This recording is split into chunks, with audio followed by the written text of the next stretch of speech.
আসসালামু আলাইকুম প্রিয় শিক্ষার্থীরা, কেমন আছো তোমরা? অনেক দিন পর আবার চলে এলাম নতুন আরও একটি অধ্যায় নিয়ে। বিগত 2 ক্লাসে আমি তোমাদের ব্যবসায় সংগঠন দ্বিতীয় পত্রের কর্মী সংস্থানে দুটো টপিকস নিয়ে আলোচনা করেছি।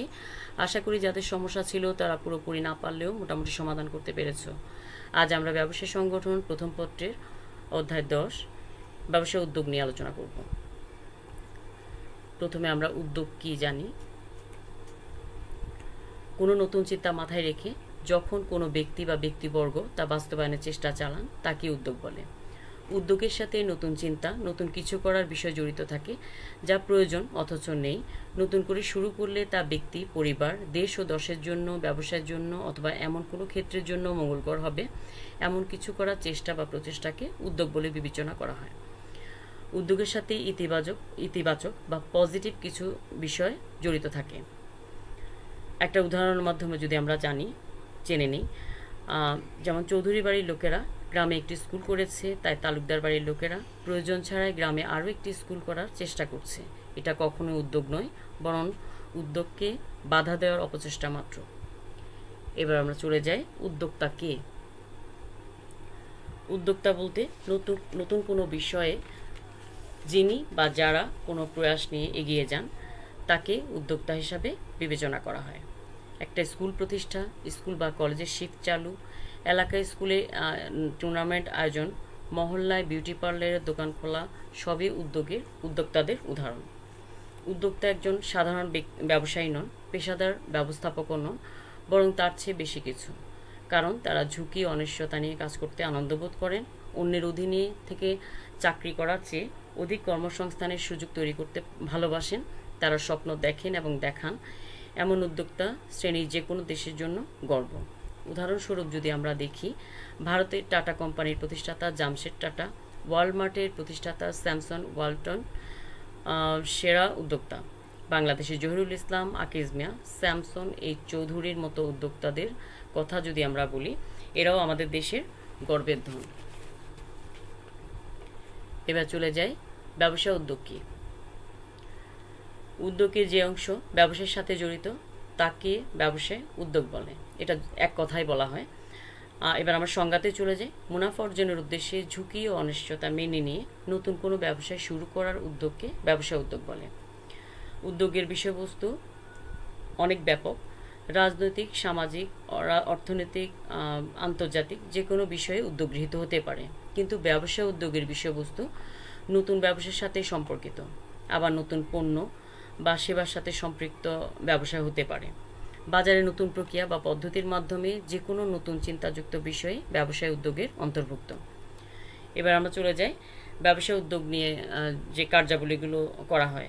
ব্যবসা উদ্যোগ সম্পর্কে উদ্যোগ গ্রহণ করতে হলে যে কার্যাবলীগুলো সাধারণত গ্রহণ করতে হয় বা যে কার্যাবলীগুলো সম্পাদন করতে হয়। প্রথম পয়েন্টসে চলে যাই উদ্যোগ চিন্তার উন্নয়ন।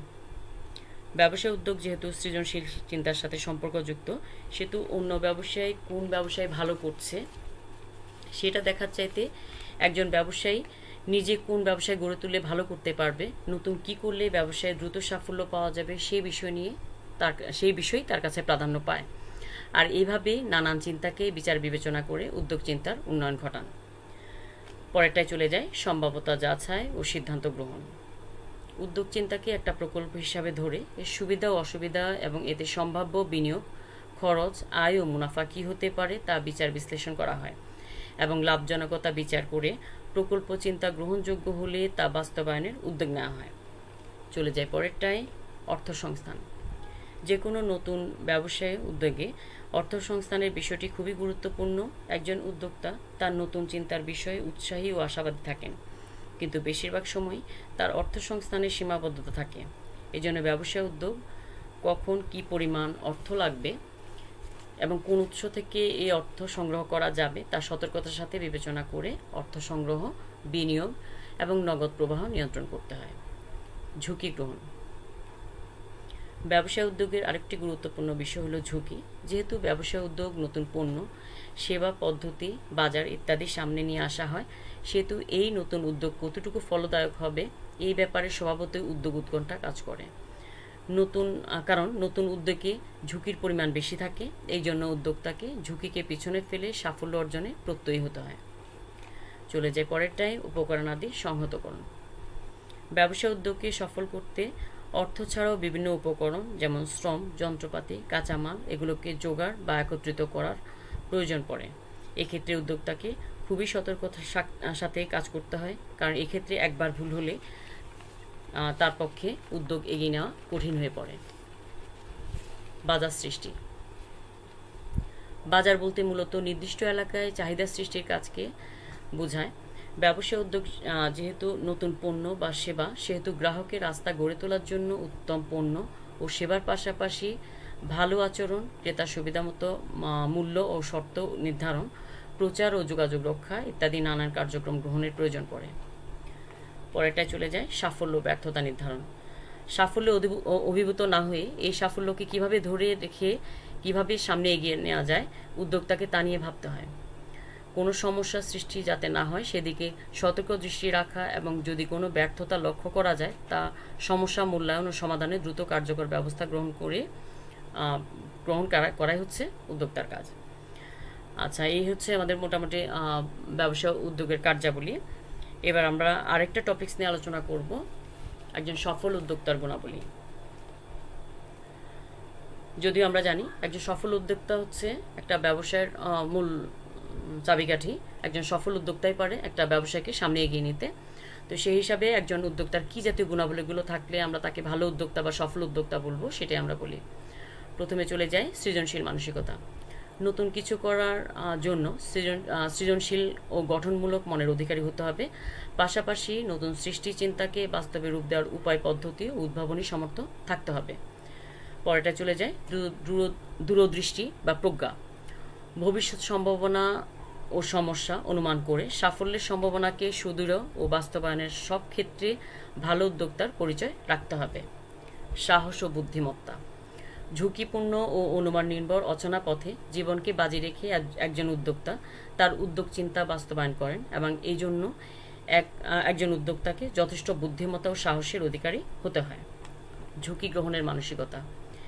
একজন উদ্যোক্তা তার সময়, শ্রম ও পুঁজিকে সমন্বিত করে এবং বিভিন্ন দায়ের বোঝা নিয়ে উদ্যোগকে সামনে এগিয়ে নিয়ে যায়।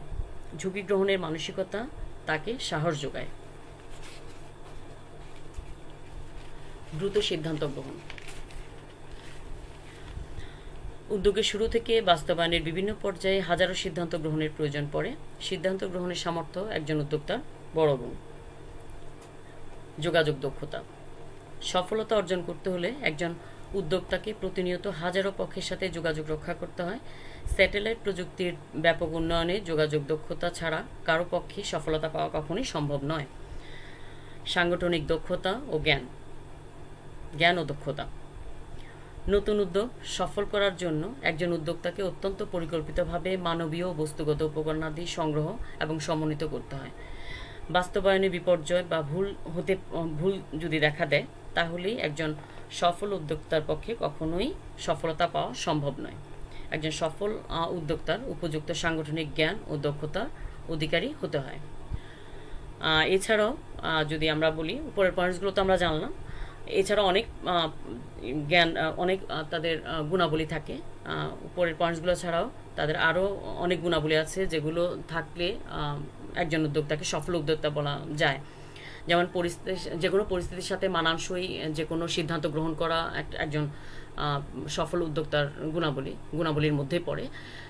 যে কোনো পরিস্থিতিতে ঠান্ডা মানসিকতা রাখা, সাহস রাখা, ধৈর্যশীল, সহনশীল থাকা, এগুলো হচ্ছে মূলত একজন সফল উদ্যোক্তার গুণাবলী। আর এই গুণাবলীগুলো যে উদ্যোক্তার মধ্যে থাকবে তিনি কিন্তু সফল উদ্যোক্তা হিসাবে সফলকাম হবে।